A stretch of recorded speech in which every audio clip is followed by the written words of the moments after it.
ينثر عطره غصن ورود قصائده الشاعر المبدع يحيى العلاق. يتفضل مشكورا.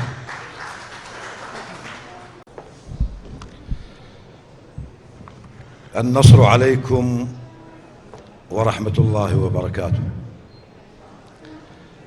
المتنبي يقول: حتى رجعت وأقلامي قوائل لي، المجد للسيف ليس المجد للقلم، اكتب بنا أبدا بعد الكتابة به، فإنما نحن للأسياف كالخدم، ونحن خدم لهؤلاء الرجال، عسى أن نرتقي لأقدامهم.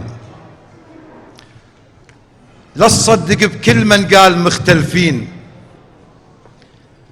قل توهمت يا ضيق منظورك، والتمسه يجيك بيوم من رمضان، راح بنفسه يعرف لما يزورك، فطورك تمر بصره ولبن من أربيل، دليمية رماد وسمك من هورك، ساعتها يدنق يخجل يحاشيك، يلقى الوحدة حتى بسفرة فطورك.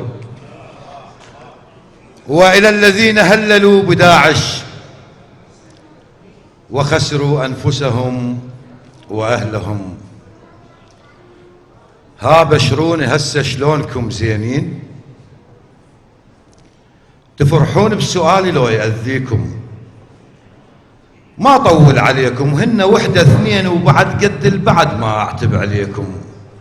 صحيح الماي داعش كنتوا عطشانين، لو ميهم عبر من جوا رجليكم، عجبكم دينهم أنا درعتكم دين، وتشرف روس داعش غنم راعيكم، يا ميراث الصحابة وقبلة الهادين، منو البغداد هذا الجاي يهديكم؟ ايش يعلمكم أصول الذبح بالسكين، وبيمن يا ترى برقاب أهاليكم؟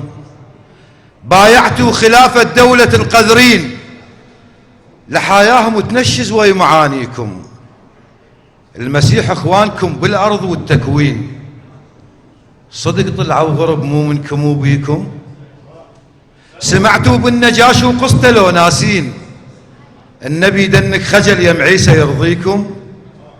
اقلية الشبك فهموني شو مسوين، انسبت نسوانهم ضربوا عراضيكم، ونعى حتى الجبل حال اليزيديين. شنو المشهد يضحك ما يبكيكم؟ اغنموا بالغنائم والحلال الزين، من ضلع المشا وعمر وصوانيكم، ولا تخلون الشيعة مرفوضين، علي هو الخليفة وبالغواليكم، علي من تعتنون زيارته مرادين، واذا ما تعتنون امراض يعطيكم. لا تخلون الشيعة مرفوضين، علي هو الخليفة وبالغواليكم، علي من تعتنون زيارته مرادين، واذا ما تعتنون امراض يعطيكم. محوها اثاركم ظلتوا متفرجين، هدموها الكنائس يلا شعليكم، ابو تمام شاعر تتبع الغاوين، لو ما من هدم تمثاله يهجيكم. كل هذا وقلت ما تخلى من طيبين، ودور لكم عذر من يمر طاريكم. اباوع قبر يونس هو برمشة عين، افزع ولكن الامر يعنيكم. يونس يعني موصل ميسرة ويمين، خسفتوها الارض بتشان بانيكم. انهجمت نينوى من اجل حور العين، قبر طم الحوار ترتبط بيكم.